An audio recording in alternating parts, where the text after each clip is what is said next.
Hello, welcome again to Veeam Industry Insights. Good morning, good afternoon, good evening, depending on where you're joining us from. My name is Jeff Reichard. I'm on Veeam's product strategy team, and we have a great timely holiday show for you today. I'm joined by Brad Linch, also on Veeam's strategy team. And Brad, I'll let you intro yourself here quickly. Yeah, thanks, Jeff. Appreciate you having me. Super excited for our session today. So my name's Brad Lynch, been at Veeam 7 years, most of that time in the field as an enterprise SE and then leading an SE team and now moved over to the product strategy team. So, as always, please take advantage of the chat function on whatever platform you are viewing us from today. Please, as the first thing that you do, put in where you are joining us from. We'd love to update the map as we usually do. We'll do that a couple of times during today's live stream so we can see where in the world we have folks joining us from. So let's go ahead and jump in. The reason why today's show is so special and so topical is that it's a big day for us. We announced the release of Veeam Data Platform 12.3 today on 12/3, December 3rd. And Brad, you've spent your entire career here at Veeam talking with enterprise customers. And usually when we have a release like this, we divide it up into a couple of buckets so that we can talk with folks about what the release, what the features actually mean for them in terms of business value. So why don't you walk us through the buckets that we're looking at for this 12.3 release today? Yeah, absolutely, Jeff. Yeah, there's a lot of funny things, right? 12.3 on 12.3, and then it's also 3.2.1, but in the reverse order, the 3.2.1 rule. So a lot of funny things with this release. But yeah, this is a really exciting feature release, right? This probably could have been its whole number release on its own instead of just a .x release when you look at all of these features. But going from Enter ID to enhancements and cyber resilience to specific features for the enterprise, right? So really excited to announce a whole new workload to protect Enter ID. This is so important. Microsoft Defender actually released their report recently that shared how many attacks they see of Entra per day, and that number is 600 million. So kind of astronomical when you think about it, right? And 99% of those attacks are password based, right? So they learn your username, Jeff, or my username, and they essentially try to brute force their way in, guess the password, do password spraying, things of that nature. But really, that statistic just highlights how important it is to protect Entra. So we're really excited to announce that additional workload to our portfolio today. As we move to the right, when you look at innovative cyber resilience, continuing to enhance our threat detection capabilities from being proactive to inline scanning, right? So now we'll double click on this, I'm sure, but now we have 3 types of inline scannings that we do during the backup. And then Veeam Threat Hunter is a great enhancement to our post-process scanning capabilities, huge performance improvements there, integrated so you don't have to bring your own AV tool if you don't want to. And then moving across to the final piece here, right? The addition of Vault, which we have had so many announcements about, but having that integrated into the console so you can easily just add a bucket of storage to consume, from enhancements to Nutanix to have feature parity that we offer with VMware today. And then lastly, and maybe most importantly, is huge enhancements to AI. So really excited to zoom in on that later, but really nice enhancements to AI and what you can do from Veeam One and VBR right at your fingertips. I think your experience and mine has been the same. I don't think that I've had a single conversation with customers over the last couple of years where some variant of it would be great if you added, support for backing up Entra ID, or it would be great if you added more detection of compromise, or it would be great if you added more platform support or more features, hasn't come up. So it's a very common set of things that we hear from our enterprise customers. Like you said, let's dig into the first one here, and I'm going to go ahead and build this slide out now. So let's talk specifically, Brad, for those users, if there are any, who are not familiar with Entra ID, maybe they use another IAM platform altogether. Could you walk us through what Entra ID is and sort of why it's so important to deal with?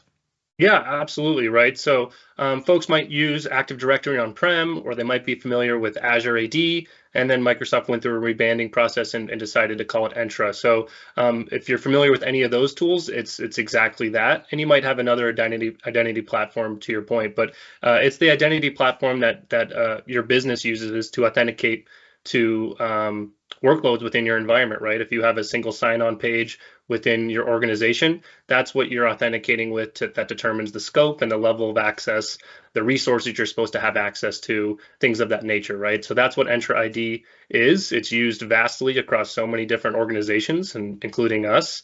And there's various reasons to why you need to protect it, right? We already talked about one. I was just asked this morning before this call, why should we protect this? And of course, there's cyber reasons, right? I mentioned how it's attacked 600 million times per day. That alone is probably a pretty good reason to protect it. But there's also operational reasons, right? So the ability to, maybe there was an accidental deletion or an accidental change. And one of the really nice features of this for any of our existing users watching today is we have the same capabilities we have with on-prem Active Directory. So that compared to production functionality, where you're able to see, okay, what does my production environment look like in Entra versus what does my backup look like, and show me the deltas. So maybe if you did make a change or an accidental deletion, you can go back to the last time things were working properly, or a user or a group was working properly, and see what that change was, and just restore those deltas back to your environment to bring it back to the proper restore point. So when you look at the sophistication of what we've already been doing, protecting Active Directory on-prem for over a decade, I think at this point, maybe closer to 15 years, providing those same capabilities to Entra in the cloud is really powerful for our customers. Yeah, I know, Brad, that I have been through a couple of the incident response workshops that we have done for enterprise customers across the Americas in the last few months, and you've done even more of those. And in talking with our colleagues from Coveware, I've heard stressed repeatedly how critical it is to recover the Active Directory environment, to be able to trust it, and how that's really sort of the first link in the chain when you are recovering after an incident, right? Yeah, absolutely. And you look at, Entra is the crown jewels, right? It's probably Entra and backups, right? That is what these attackers go for, because if they can compromise both of those, it makes it that much harder to ignore their demands. And when you look at Entra, it's also not even about being able to properly back it up and restore, but also being able to properly monitor it. So sometimes when the threat actors do get access to Entra, what they'll do is they'll create a user, right? They'll create an admin 1 account or an admin 2 account that has administrative privileges. So then when you do your eradication, you think you've eradicated the threat actor, but if you ultimately still left them in your environment with a user they created, you're kind of still back to square one. So once again, that goes back to that compared to production functionality I talked about, where you can compare if new users have been created within an administrative units or within groups or things of that nature. Yep, exactly. Really critical. So let's go ahead and switch now briefly to the map. I think that we do have some updates for where we have folks joining us from. Here in North America, we have folks on from Georgia, from Florida, from Connecticut, and from Colorado. We also have in South America, folks who have joined us from Brazil. So thank you very much to our South American viewers that are dialing in from Brazil. If we switch over to Europe for today's show, we have folks joining from the UK, from Portugal, and from Germany. And switching all the way over to Asia, we have viewers on from India. So thank you very much for letting us know where you're dialed in from. If anyone's on and you have not put that in, please do put it in. I think folks would enjoy seeing where you've dialed in from today. I'll just mention as well, and you touched on this, one of the things that we've seen, Brad, a lot of traction with is our on-prem backup for Microsoft 365 and our as-a-service backup in Veeam Data Cloud for Microsoft 365. Your slide here points out that being able to recover Entra ID is kind of a critical thing that goes along with the ability to restore that environment too, right? Yeah, 100%. It's you're not going to be able to restore your M365 environment if your Entra Entra ID environment's been compromised, right? You're not going to have users to restore to. So it's so critical that Entra is brought back to its proper state, and then you're able to actually restore your applications and your mailboxes and your one site and your SharePoint sites and things of that nature. Perfect. Okay, so let's go to the second bucket that you had, which I think for a lot of our viewers is going to be one of the most interesting things that we talk about today. And again, I'll go ahead and build this entire slide out as well. The last year and a half has been pretty momentous for us in terms of adding threat detection capabilities into the Veeam Data Platform. The 12.1 release back in December was a big change, 12.2 later on, and then now 12.3 at the end of 2024. Walk us through what's changed and sort of where you can now use Veeam capabilities to look for malware or compromise in your environment. Yeah, to your point, Jeff, it's so amazing the advancements we made in just a year and a half in this space, right? And the data protection industry as a whole has totally evolved to the point where we more refer it as the data resilience industry at this point, right? And it's probably our biggest change to the industry as a whole between us and our competitors since we went to folks' businesses and told them to back up to disk instead of tape, right? So this is probably the second biggest wave since then. But when you look at this, so proud of Veeam from where we started to where we are today, from having the most complete end-to-end threat detection capabilities. And what we really mean by that is making sure you have protection before the backup, during the backup, and after the backup. And I would make the case here that Veeam has the most sophisticated list of all from a realistic, practical standpoint, right? It's so critical that you're not just doing one of these because you had all these play a role and work together. And just to zoom in and double click on a few of these, when you look at before backup, right, working with Covert, we know that these attackers go after the backup software.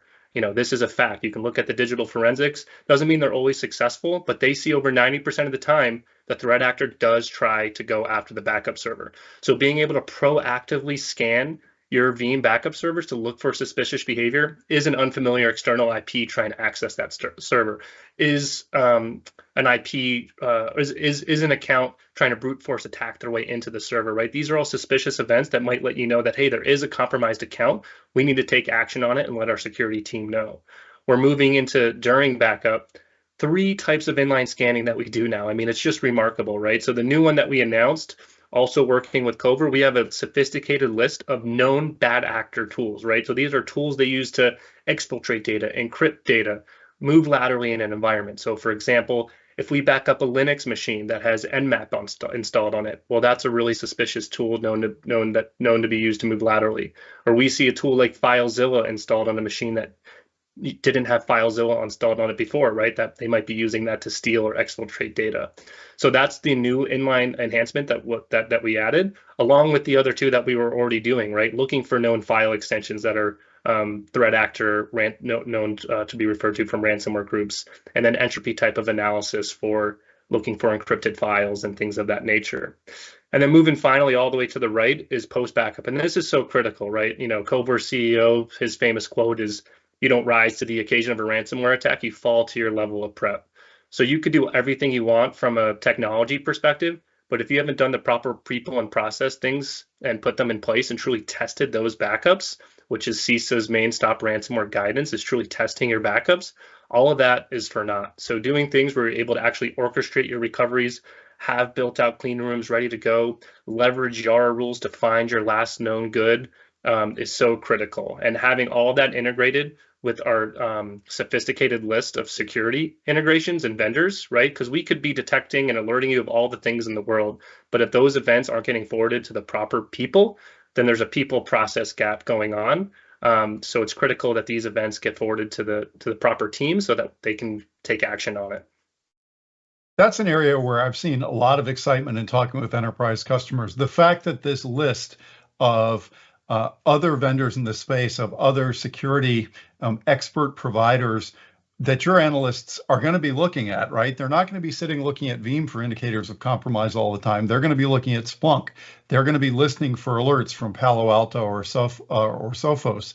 And the fact that at this point, not only can Veeam get alerts via the Veeam Incident API and take action from partners that we've got integrations with like this, but we can also alert them if we find those indicators of compromise, if we detect likely attacks on the backup environment or suspicious things like someone failing to use Four Eyes authentication or failing Four Eyes authentication when they try adding a new backup admin. All these are just more tripwires in the environment that, as you put it, give you a little bit of a head start, more of an ability to see when an attacker is actually going after you.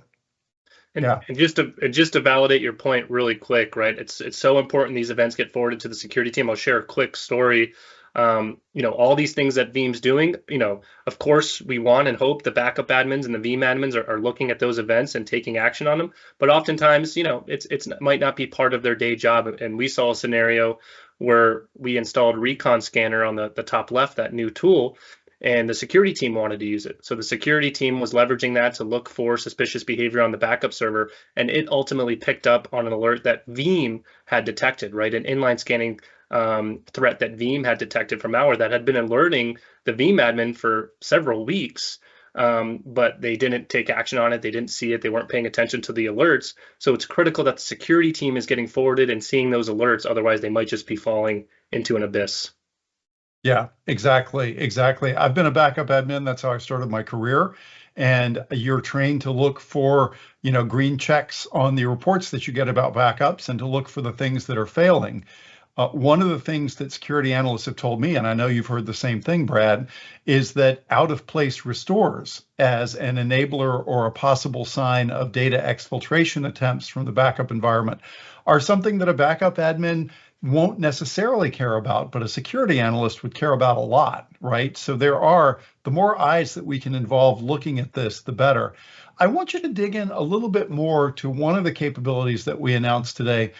That's the new signature-based malware scanning. Now, I know that we have integrated with bring your own signature-based malware scanning for a while. Why is this capability different?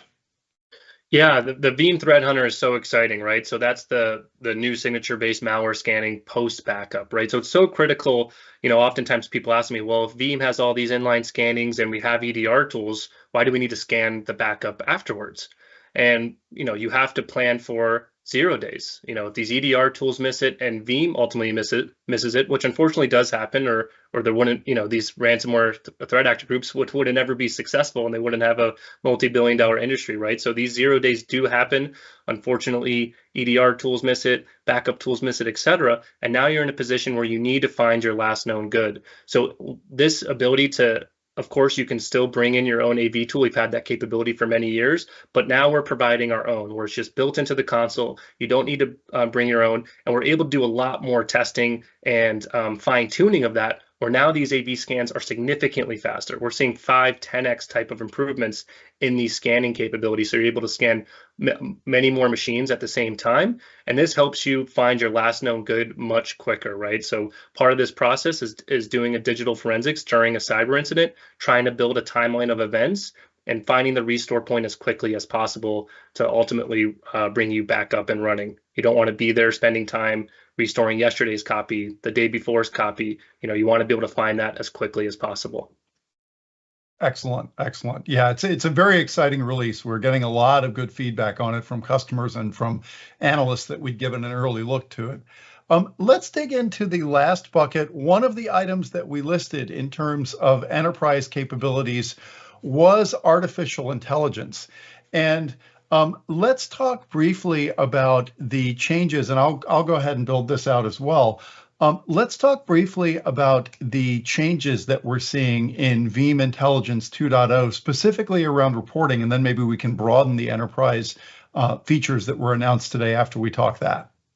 Yeah, so this is so exciting, right? So this is really kind of version 2 of our intelligence and AI reporting. So we've already had a chat box within the Veeam console to do more basic type of AI, I'd say, where you could type in the chat box, hey, how do I create a backup job? How do I do a SQL, restore, something basic like that, and it would refer to our documentation and report back on it. Well, now we're having a much more advanced, thorough natural language-based reporting that you can opt into, right? So you don't have to opt into it if you don't want to, but if you opt into these capabilities, we're able to dig into your actual Veeam infrastructure at a much more deeper level and provide you custom data that's relevant. So just to show an example that's on the screen here, right? This is saying, hey, give me an overview of everything, of all my alarms that have triggered, and prioritize it based on what's most important. And it'll do that for you. And then as you move on the far right, what it's saying is, okay, this is kind of hard to digest. Can you put this in a table format for me to digest this easier? Maybe forward this over to leadership and management and things of that nature.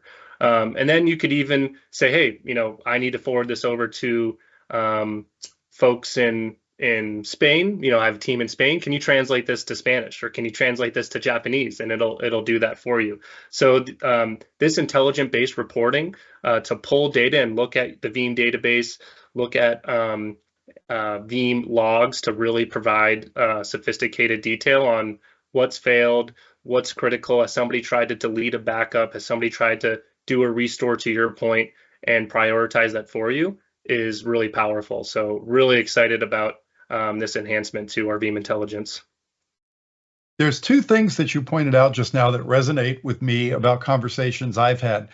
I was with the program management team for our U.S. Navy customer in San Diego several months ago, and had a conversation with the commander of that organization, who said that one of the reasons that sailors on U.S. Navy warships like Veeam so much is that it's very easy to use. They found that they can, when they get a change of station and they're assigned to a new role, running backups, running that part of the infrastructure, it's not a huge learning curve. They can just take it in their stride and pick it up. If that was the case before, it's really exciting that now we've got this AI-powered capability where, in addition to having an easy UI and a lot of capabilities around the API, you can basically just ask questions about your environment and get immediately comprehensible answers. I think that's really powerful. The other example that you just used, I had the pleasure of going to and speaking at a Veeam on tour in Tokyo a couple of months back. And for our Japanese customers, and for customers in a lot of parts of the world, localization is a huge issue. So the idea that we've now got a tool that can basically localize all aspects of reporting for Veeam to make it easier to get, for your admins, wherever you are, to get exactly what you need out of the environment, I think is really, really powerful. It's exciting stuff. So now, Agreed. There's a couple of other things you had on the very first slide that you put up other than just AI, and I'll go ahead and drop those in there now, because I know that you and I are also having conversations with customers now, for example, about moving to different platforms in the wake of the Broadcom VMware acquisition. Talk a little bit about what we've done with Nutanix and maybe with some other platforms in this release. Yeah, absolutely, Jeff. Right. So it's important to understand we've been protecting AHV for several years now. We have a very sophisticated list of workloads we support: VMware, AHV, Hyper-V, OpenShift. The list goes on and on. I can rattle off workloads probably for the next 7 minutes here if we wanted to, but we're always looking to enhance the capabilities we have with each one of those workloads, right? So certainly our bread and butter is VMware. We started that back in 2007. We can't put 17 years of development in each one of these workloads right away, but really excited in AHV to do a lot of the things we do within VMware. So for example, application-aware processing, of course, and then also the same types of inline scanning that I've already mentioned. We're applying that to AHV, right? So now those will support VMware, agents, AHV, things of that nature. So really nice enhancements here to what we can do. And to your point, right, we're seeing some customers, I will say it's not as many as I initially expected. I think a lot look at potentially changing, and then maybe they're renewing for a year and evaluating other options. And then you also saw Broadcom pull back a little bit, where they're not forcing customers now to upgrade to the full suite. So won't go down that rabbit hole as that could be a long conversation. But to your point, we still want to support customers any which way they go. And one of the really nice capabilities of Veeam is helping them actually in that journey, right? So if they want to take a VMware VM or a Hyper-V VM or a physical machine and restore it or migrate it to AHV, they can use Veeam to do that, or vice versa. You can pretty much take any workload of Veeam and restore it anywhere, move it anywhere you want, whether it's an EC2, an Azure VM, et cetera, right? That's one of the core competencies of Veeam that make it so special. Yep, absolutely. Had that conversation with an organization just this morning about our Veeam Data Cloud backup for Microsoft 365, where you also have the option, if you need to easily, to take ownership of that backup storage at a point in the future. If you decide to go a different direction, we make that easy to go. I'm going to switch to the map again because we've got a couple of other updates here before we wrap up. We have added folks here in North America in California, so thank you for joining in from California. We also, if we switch over across the world, have folks who've dialed in from Nigeria, so thank you. We've got Africa, and in EMEA, we have Saudi Arabia has joined in, so we've got that as well. Thank you very much for putting that in the chat. Delighted to see you joining us from all those places for today's show. The last thing that's listed on here that we've had a lot of interest in, and I'll just do that maybe for a minute if you wouldn't mind talking about it, Brad, is Veeam Data Cloud Vault. And 12.3 integrates directly with it, but we actually introduced the changes, the most recent update to Veeam Data Cloud Vault a week or two ago. Talk about what's new in Veeam Data Cloud Vault. Yeah, Vault is so exciting, right? So this is an easy button for clients out there who want to just be able to have a managed storage option that's immutable by default, encrypted by default, and it's all managed through Veeam, through the vendor that they go with, right? So Vault 2.0, really the big announcements there is it's a significantly more economical than version 1. And this is an economics of scale story, right? At the end of the day, Veeam protects 17 exabytes of data. So the contract and the types of negotiations we can work out with Microsoft are going to be much more impactful than what a single organization can work with Microsoft. So the economics of scale of leveraging Veeam Vault is so powerful. And when you look at under the covers of Veeam Vault, there's really two main things. So it is Azure Blob Storage under the covers, and we essentially offer two versions. It's completely unlimited APIs for backup for both, unlimited APIs, unlimited egress. So it makes it really predictable cost model. Oftentimes when you do it yourself, you see, okay, it's 2 cents a gig. I have a petabyte of data. You do some basic math and you forecast that to your leaders as what this is going to cost, only to find out several months down the line costs have gotten out of control. So this is really predictable price modeling that makes it easy for you to forecast for your business. And really in these two models, they both leverage local redundancy and the advanced model leverages zone redundancy. And the only difference really between the two at a high level is Advanced has unlimited APIs for restores, so you probably would use the advanced tier if you thought you were going to access this data a lot, do a lot of mass restores, where the foundation option limits you up to 20% of your total data, which I would say covers 99% of customers out there. If I had to guess, it's pretty rare you're doing a full level restore. But if you have a situation where you are accessing your data a lot, maybe it's a remote site that you're just doing backups from the remote site to the vaults, and you think you're going to do restores out of there, it's a good option for those folks. But we're seeing Vault just fly off the shelves, and you can access it directly within your Veeam console. You can go to Veeam, add object storage, add Vault, and it's as simple as that. So really exciting offering for folks. Yeah, big change in 12.3. Thank you so much, Brad. Well, as we usually do, I'll give folks a quick preview of what's going to be coming in our next two shows. In this Thursday's Tech Bytes show, Thursday, December 5th, also at noon Eastern Time, we're going to have a Veeam 100 community show focused on object storage. You will see from the Veeam strategy team, like me and Brad, we'll have Sophia Mohammed, Kirsten Stoner, and special guest Veeam community member Jim Jones from 1111 Systems. They're going to be talking about why you would choose object storage, the details of how you would configure that for the best performance in backups and the different options that you've got around that. And we'll be seeing a demo in this Thursday's show of configuring object storage and using it for backups. So for those of you that are hands-on that would like that tech detail, please join in for this Thursday show. Next Tuesday, Industry Insights will be back also at the same time. Next Tuesday, we will have Leah Troshnecki and Michael Cade from Veeam, and they are going to be digging into a little bit more of what we've talked about today, specifically data portability, what we're hearing from organizations about why they might want to move data, move primary workloads, and move backup data between different platforms, and of course, how Veeam can help with that process. So thank you very much for joining us from all over the world today. Brad, thank you. I really enjoyed the conversation, and we'll be back on Thursday. Take care.